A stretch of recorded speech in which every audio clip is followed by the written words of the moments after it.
ये संसार हम लोगों को अच्छा लगता है? हाँ जी कि ना जी? केवल एक व्यक्ति बोल रहा है ना जी, नहीं अच्छा लगता, बाकियों को अच्छा लगता होगा मेरे ख्याल से, तभी आप नहीं बोलते हैं ना।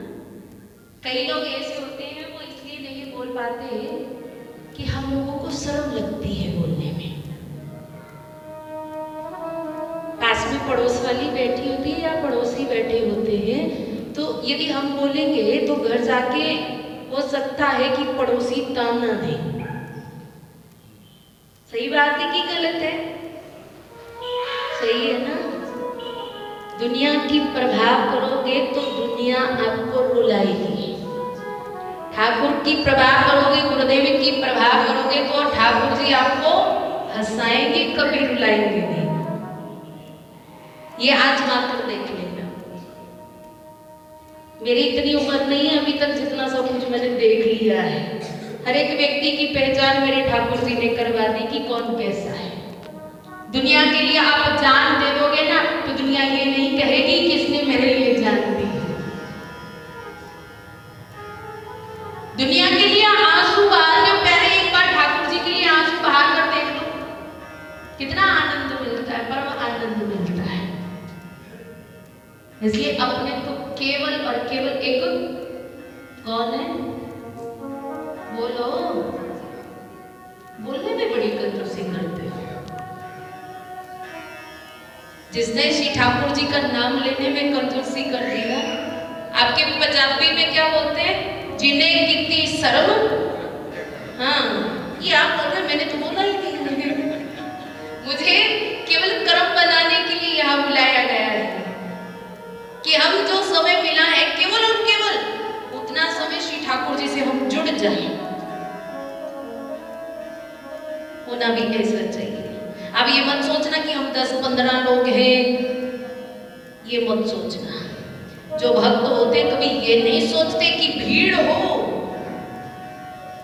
10-15 भी हो कोई बात नहीं, लेकिन ठाकुर जी के भक्त होने चाहिए। कम से कम वो बात उनके हृदय तक तो पहुंच रही है। अच्छा बताओ, सच सच बताना अपने हृदय पे हाथ रख के, जितने भी यहाँ बैठे हैं आप में से सुखी कौन कौन है?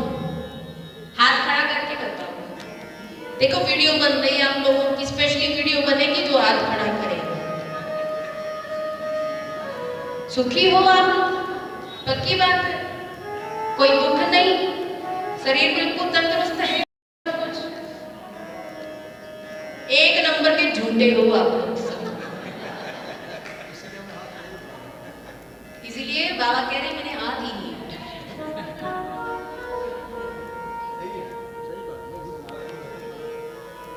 कबीर बाबा कहते हैं, कोई तन दुखी कोई मन दुखी, कोई धन बिन रहते उदास,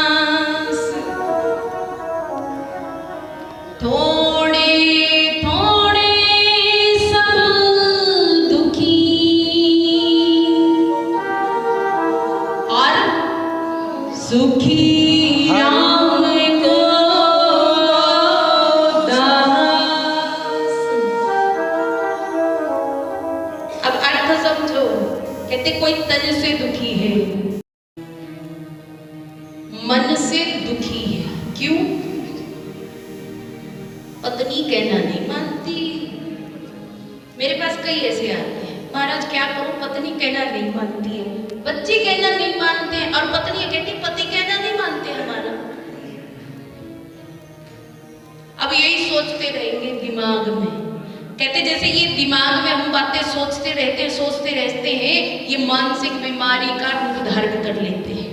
बाद में अंग्रेजी में आप लोग क्या बोलते हैं उसको, डिप्रेशन।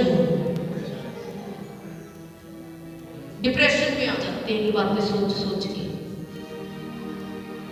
फिर कहते हैं कि एक व्यक्ति ऐसा है जिसका मन भी स्वस्थ है, तन भी स्वस्थ है, लेकिन उसके पास पैसे ही नहीं है। बेचारा सुबह से लेकर शाम तक जो है काम करता रहता है, तो शाम तक बड़ी मुश्किल से गुजारे लायक जो है थोड़े से पैसे मिलते हैं। अब बताओ सुखी कौन होगा? कोई भी नहीं। अब दूसरी लाइन में क्या बोला है? सुखी राम को। बेशक आपके पास लाखों करोड़ों की संपत्ति नहीं है महाराज, आप हर पल हर क्षण प्रभु का नाम जपते हैं तो आप इस संसार में सबसे ज्यादा सुखी माने जाओगे।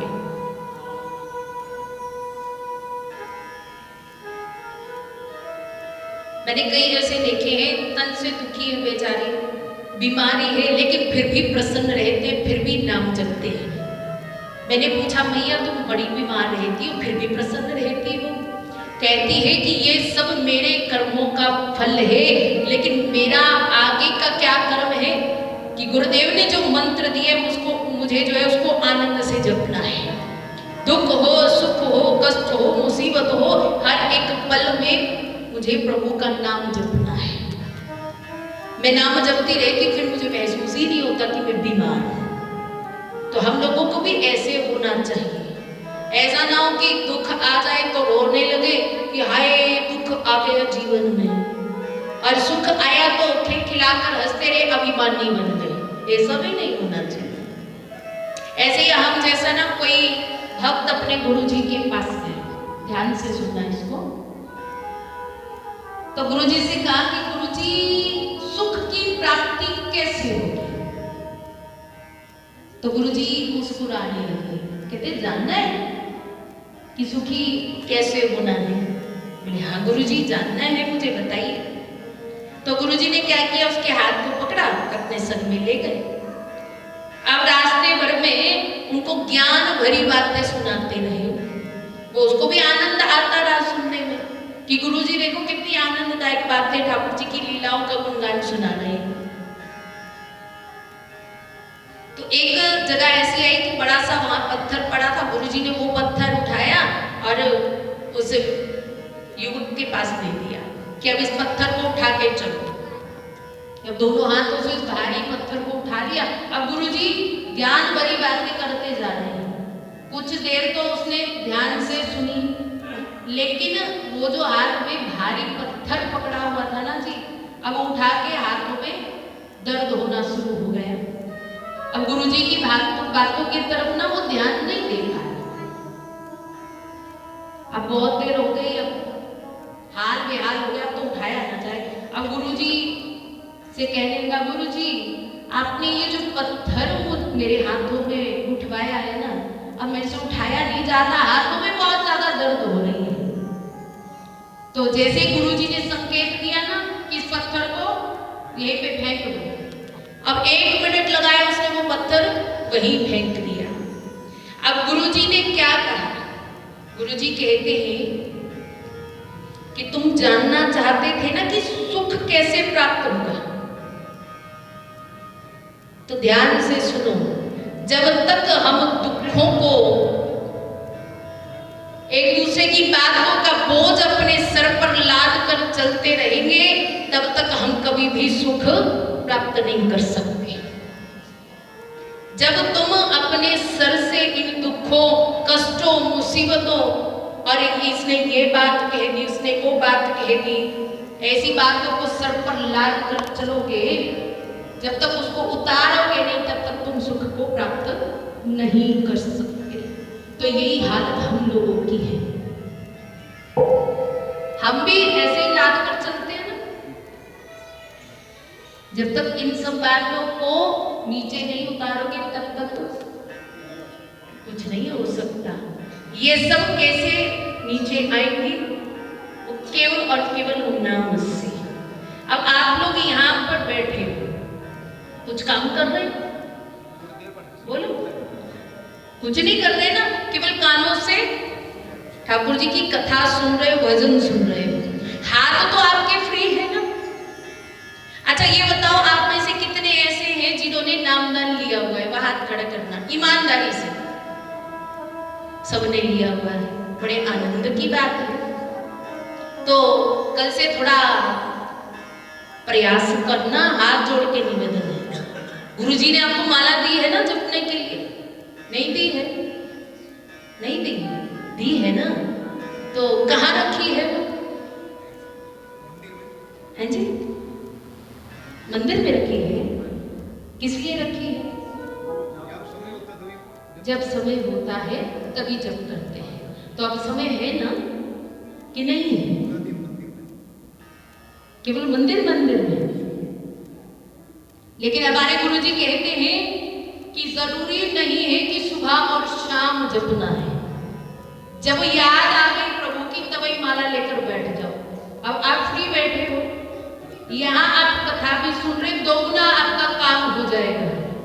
जितनी देर कथा सुन रहे उतनी देर माला करते रहो, ठीक है? और जब भजन गाना शुरू कर दिया, माला को रखो गोदी में और ताली बजाना शुरू कर दो। हो गए ना दोनों काम सिद्ध। मुझे पता है घर में हम लोग कितना नाम जपते हैं, पता है मुझे, मेरी भी वही हालत है। मैं आपको क्या बोलूं, सुबह से सच्ची में बताऊं मैंने एक माला भी नहीं करी है। मैं भी आप जैसी हूं।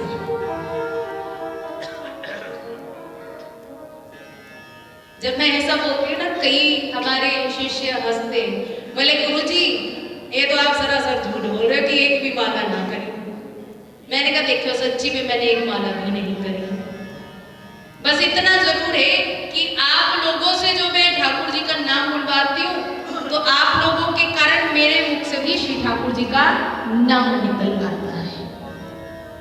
लेकिन आप लोग तो यहाँ बैठे बैठे कर सकते हो ना, तो कल से थोड़ा प्रयास करो कि अपनी माला झोली अपने संग में लेकर आओ। जितनी देर कथा में बैठे हो उतनी देर तो आप नाम जप ही लेना। हो सके तो उसमें से एक एक माला का फल मुझे दे देना। बाहर से बोलो हरे कृष्णा हरे राम। इसलिए मन में ये भाव रखना है कि श्री ठाकुर जी हमें आपके धाम में वास करना है, आपका नाम जपना है। बेशक आप अपने घर में बैठे हुए हैं, जरूरी नहीं है कि धाम में जाओगे तब आपको धाम का फल मिलेगा। मानसिक रूप से यदि मन में आप धारण करोगे ना कि इस समय हम यहाँ तरावड़ी में नहीं है, हम दूसरे वृंदावन धाम में किसी लता पता के नीचे बैठकर प्रभु का नाम जप रहे हैं, तो यहाँ बैठे बैठे आपको श्री वृंदावन धाम का वास का जो फल है वो यहाँ बैठे बैठे मिल जाएगा। घर बैठे बैठे प्रभु से प्रार्थना तो हम कर सकते हैं क्या? प्रीत श्री राधा रानी से लगाऊं। मेरे साथ झोपड़ी बनाना चाहते हैं, बरसाना चाहे बनाऊंगी। प्रीत श्री राधा रानी से लगाऊंगी। झोपड़ी बरसाना चाहे बनाऊंगी। प्रीत श्री राधा रानी से लगाऊंगी। झोपड़ी बरसाना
श्री जी कृपा करो हमारी भी छोटी सी झोपड़ी बरसाना में बना दो। तो श्री जी करुणामय है, कृपामय है, दयामय है, दयालु है, वो कृपा करती है। अगर आप लोग श्री वृंदावन धाम में जाना चाहते हो ना, तो कई लोग बड़े रोते हैं ठाकुर जी के सामने, ठाकुर जी बुला लो बुला लो। मैंने कहा रोते रहो इस कलुए के सामने, कोई ये नहीं बुलाएगा।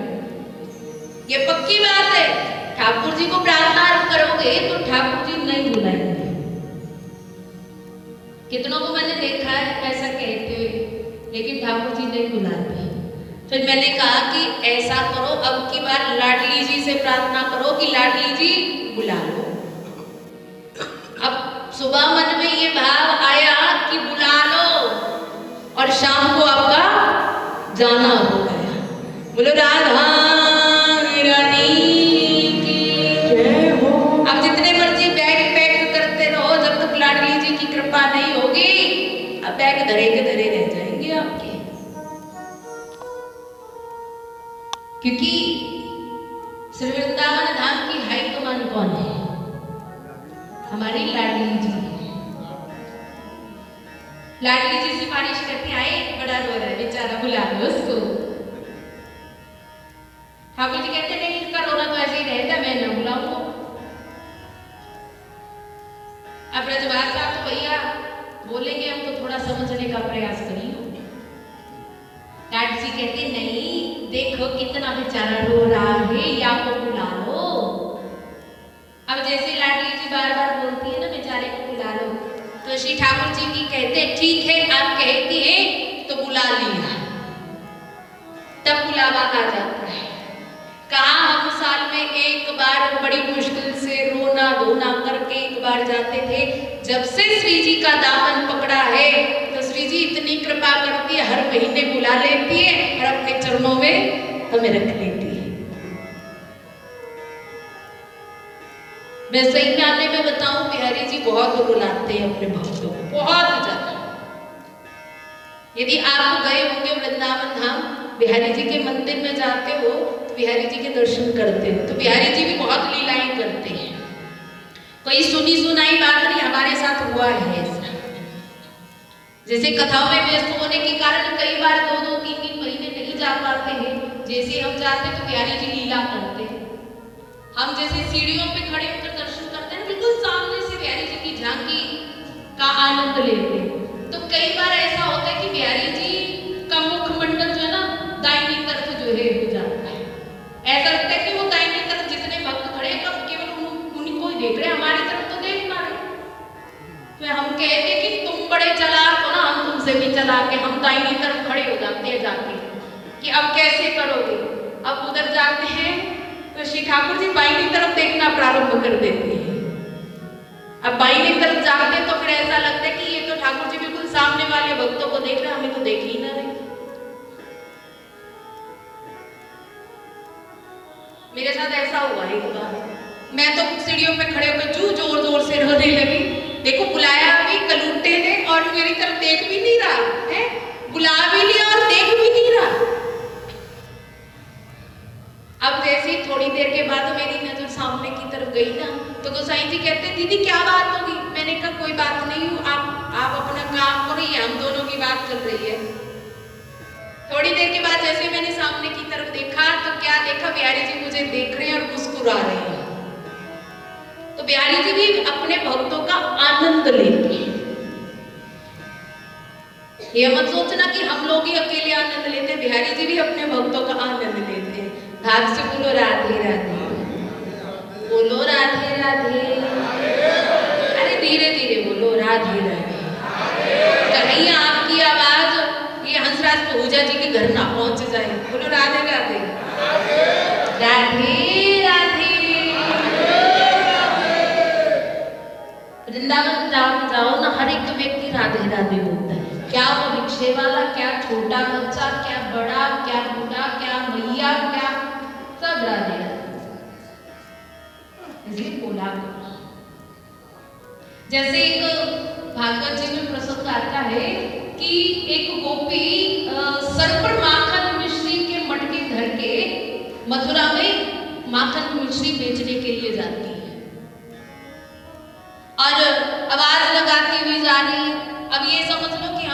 ब्रजवासी बैठे हुए, तो यहाँ के बीच में एक गोपी आगे बोल रही है, कोई माखन ले लो, ले लो,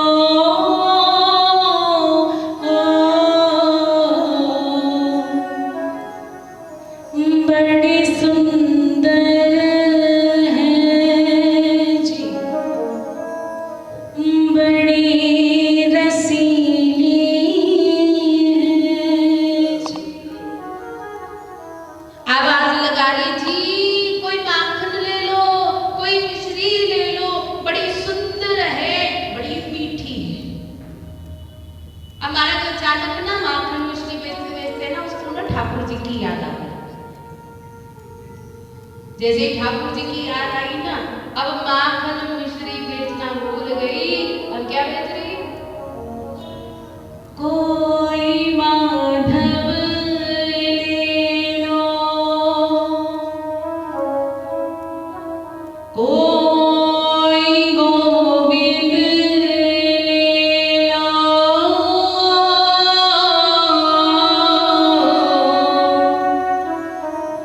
अजी बड़ा सुंदर है जी, बड़ा रसीला है जी। अब जैसे ही गोविंद की याद आई तो मुख से उच्चारित करिए जी, कोई गोविंद ले लो, कोई माधव ले लो, बड़ा सुंदर है, बड़ा मोहक है। तो मथुरा की एक ना स्त्री अटारिका पे खड़ी होगी, अटारी समझते हो ना, अपनी छत पे खड़ी हो गई। अब कहने लगी, हे री गोपी, कहाँ बेच रही है? अब गोपी सोच रही है कि इसको क्या दिखाई नहीं दे रहा कि क्या बेच रही है। अब फिर से उसने पूछा, कहाँ बेच रही है? बोल कहो ना रे। बोले, अंधी है गई है कि तुमको दिखाई ना दे रही कि कहाँ बेच रही? बोले, मोह को तो दिखाई देवे, तेने माखन मिश्री के मटके धरे हैं, लेकिन तू कछु और ही बेच रही है। बोले, कहाँ बेच रही? बोले, तू तो गोविंद को बेच रही है। अब जैसे ही सुधी आई तो कह रही, दैया रे दैया, मैं तो अपने ही गोविंद को बेच रही हूँ। तो ऐसी प्रवृत्ति हम लोगों की हो जानी चाहिए। मान लो आप अपने घर में ना सब्जी बना रही हो, हाथ से सब्जी हिला रही हो, हिलाते हिलाते आ गई किसकी याद? किसकी? अपने बेटे की कि बच्चों उनकी, ठाकुर जी की?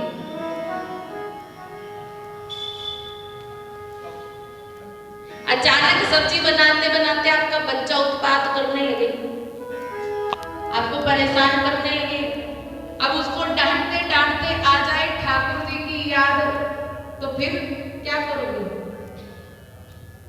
अब लेना तो अपने बच्चे का नाम है, लेकिन मुख से निकल जाए, अरे माधव इधर आ, मुझे बताती मैं। तो ऐसा भाव होना चाहिए, ऐसा होना चाहिए। जैसे जैसे आप नाम जपते रहोगे ना, वैसे वैसे आपकी प्रवृत्ति वैसी होती जाएगी। आपको अपने बच्चे में भी माधव दिखना शुरू हो जाएगा, गोविंद दिखना शुरू हो जाएगा। और अपनी सासू जी की सेवा कर रही हो ना, तो सेवा करते करते नाम जपते जपते प्रवृत्ति ऐसी हो जाएगी, अपनी सासू में ही आपको यशोदा मैया दिखना प्रारंभ हो जाएगी, ससुर जी में नंद बाबा दिखना शुरू हो जाएंगे। तो घर आपका ऐसा बन जाएगा जैसा पूरा ये श्री वृंदावन धाम में ही बन गया। तो कहीं जाने की आवश्यकता नहीं है, नहीं सामर्थ्य है श्री वृंदावन धाम में वास करने की, कोई बात नहीं, रोने की क्या आवश्यकता है, चिंता करने की कोई आवश्यकता नहीं है। तो आप अपने घर को ही श्री वृंदावन धाम बनाओ। भक्तों में इतनी ताकत है कि अपने घर, अपने पास भी वो ठाकुर जी को बुला सकते हैं। और श्री ठाकुर जी तो प्रेम के भूखे हैं, भाव के भूखे हैं। भाव से भक्त उनको यदि कहीं बुलाता भी है तो मेरे ठाकुर जी दौड़े दौड़े आते हैं। वो कभी भी अपने भक्त की पुकार को अनसुना नहीं करते हैं। राम राम रटते रहो,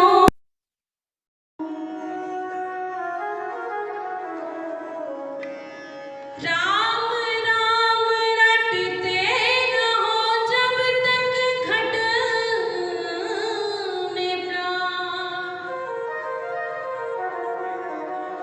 कभी तो दीन दयाल के भनक पड़ेगी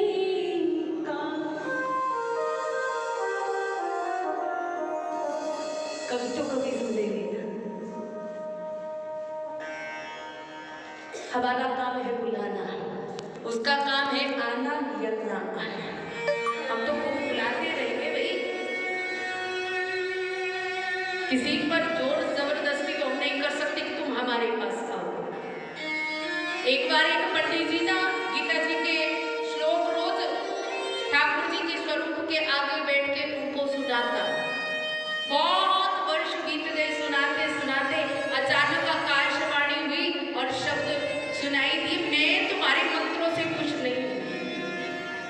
अब वो व्यक्ति ना जहां था वहीं खड़े होकर नाचने लगा। अब किसी ने बोला कि ये क्या पागल है जो ऐसे ही नाची जा रहा है, आज इसको क्या हो गया। अब प्रभु ने कहा कि मैं तो तुमसे प्रसन्न नहीं, तू क्यों पागल की तरह नाच रहा है।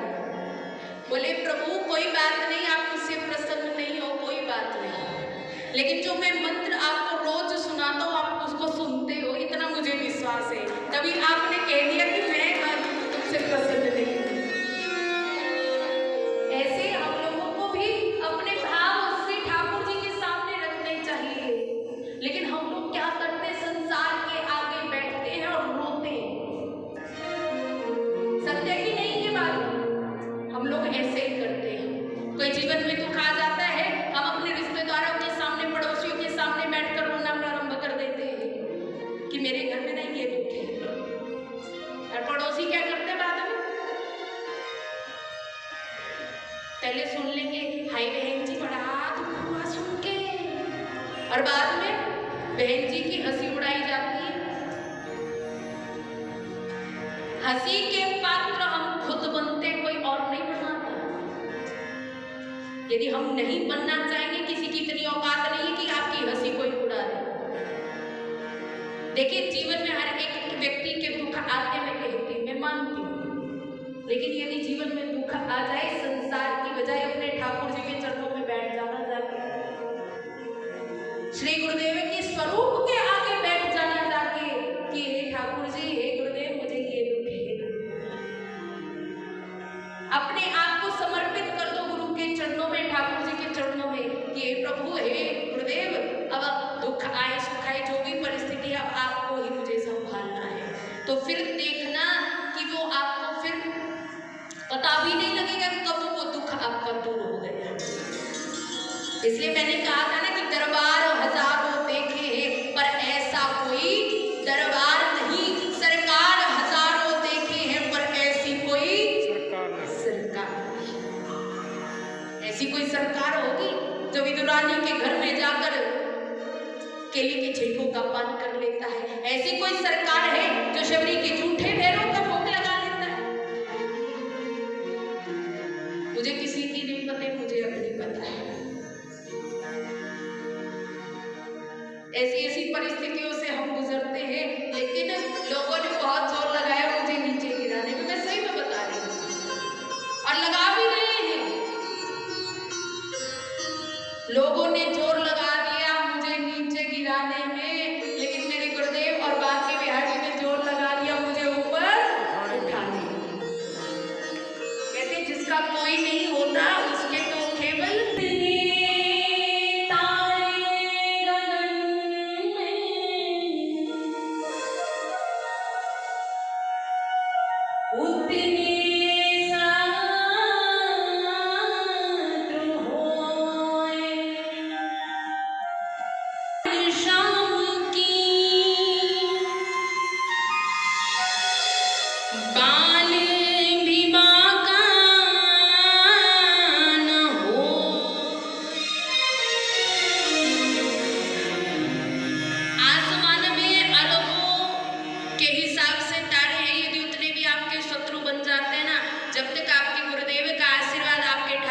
आपके साथ है, वो उतने शत्रु भी आपका बाल भी बांका नहीं कर सकते।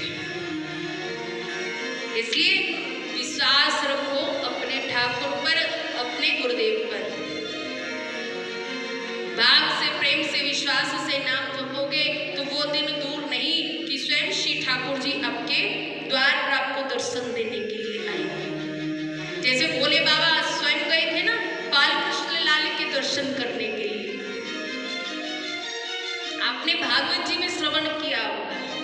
जैसे ही भोले बाबा को पता लगा कि बाल कृष्ण लाल के रूप में हमारे नारायण ने अवतार लिया है, तो मन में भावना जग गई कि मुझे भी नारायण के दर्शन करने उस बाल स्वरूप की। आप से बोलो हरे कृष्णा हरे राम। आज शंकरानंद ज्योतिषी का उन्होंने स्वरूप बना लिया, लेकिन स्वरूप तो भोले बाबा बदल सकते हैं, लेकिन ये जो सांप और बिच्छू है वो प्रभु से दूर नहीं रह सकते। वो सांप बिच्छू प्रभु के शरीर पर लटके हुए हैं। अब आ गए कहाँ, नंद भवन के द्वार पर पहुंच गए और अलख जगा दी, अलख निरंजन अलख निरंजन। अब मैया यशोदा ने ना मंदिर की खिड़की खोली। अब बाहर की तरफ झांक कर देखा कि ये कोई बाबा जी आए हैं। बोले हाँ बाबा जी, कहाँ चाहिए? बोले मैया तेरो लाल के दर्शन चाहिए। अब मैया ने क्या किया, सर से लेकर पैरों तक देखा बाबा को। अब बाबा के शरीर पर बड़े बड़े सांप मुख खोलकर आगे की तरफ आ रहे हैं, बिच्छू लटके हुए। तो मैया कहती बाबा तो देख के मुझे डर लग रही हुई, मेरे लाल तो छोटो सोए, ये तो डर के मारे रोना प्रारंभ कर देगा, तो को लाल के दर्शन ना करवाऊंगी। भाव से बोलो हरे कृष्णा हरे राम।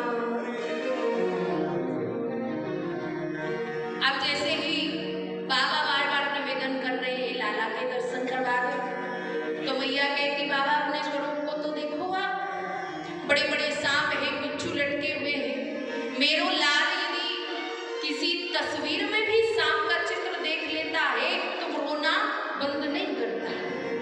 बोले मैया ये छोटे मोटे सांप उसका कुछ ना बिगाड़ेंगे, जो स्वयं 108 फण वाले शेष नाग पर शयन करने वाला है, ये छोटे मोटे नाग उसका क्या बिगाड़ेंगे। अब मैया हंसने लगी, बाबा बुद्धि भ्रष्ट हो गई है क्या थोड़ी? मेरो लाल तो नेक सो है, 108 फण वाले शेष नाग पर कब शयन कर लियो। इधर बाबा